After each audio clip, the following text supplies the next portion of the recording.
It's February, we're back in Croston, and just a few months ago, this quaint little Lancashire village was devastated by floods. And locals say this flood is far worse than that of 1987, which had been the worst ever recorded. Even 8 weeks on, you really don't have to look far to see reminders of what Boxing Day left behind. We're here to meet 31-year-old Biron Rimmer, who still hasn't been able to move back home. Right, so this is, what would this have been at one point? So this was, well, this I'm from Room area at the time. The water was about, say, 1.5 foot, but it came up just above the pipes on the radiator. But the water came through from the kitchen, came through mainly from the back of the house rather than from the front. So the front of the house was probably, say, 3 feet of water. We barricaded the door quite strongly so there weren't much water coming through. But yeah, it came straight through. Got just over the carpet on the front of the stairs, all over the side here. So the cupboards fitted, like shabby chic cupboards if you will. So they were all fitted in there. They had to come out. But the main part of the water came from down the kitchen area. It came up through the floor and came down the kitchen. So we went in most of the cupboards. Came straight through into the conservatory. As you can see, so all the doors at the minute, all the wood's swollen, so you can't really open the doors at the minute. And it's February, and this is what it's like. It's still like that now. So they test every few weeks for the moisture in the house, and I think still the kitchen at the minute is about 90% moisture right now. Other houses have got kitchens out, or some have got kitchens. It depends on how fast the insurers are moving, to be fair. So, but yeah, it's pretty devastating when you look at it, considering it was Christmas when it happened. Yeah. So what are you doing now? So we've just luckily got a temporary accommodation in Bretherton, a little village up the road. So we were lucky, we had to apply for about 15-20 houses to get to it.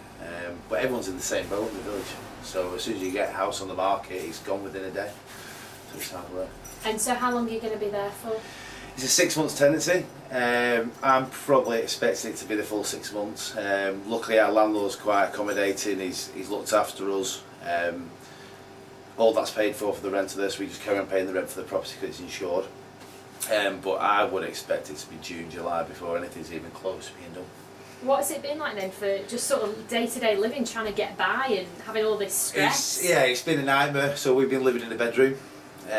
Going to my grandmother's up the road, but she was affected by the flood, so we've been eating there. Luckily, her cook has been alright, and then we've been staying at hotels, Park Hall Hotel in between. So we had a couple of holidays that were booked in between for like 3 or 4 days, but when you're coming back to it, you just want to go straight back out there again. So it's hard work. And what about insurance? Because that's a real problem. So insurance is the problem, yeah. I spoke to many of my friends. Some people weren't insured on this street, and it's never known to be flooded at this end. But insurance, I believe, has just gone through the roof anyway, from the previous flood they had. But as far as concerned, there's a lot of people complain about the insurance because it's so slow. Like I say, my friends are still living in the bedrooms up the road, so and it's like I say, it's now end of February.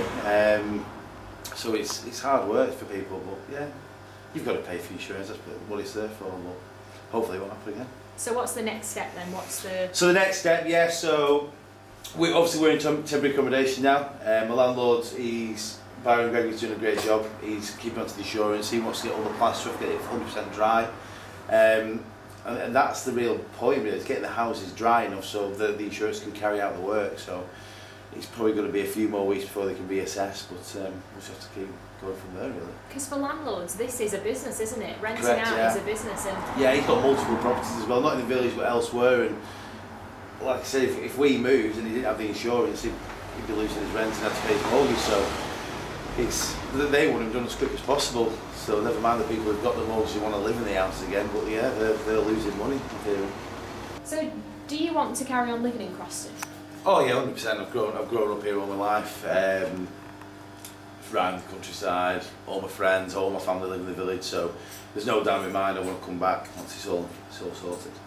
Does it scare you though about the future and what could happen again?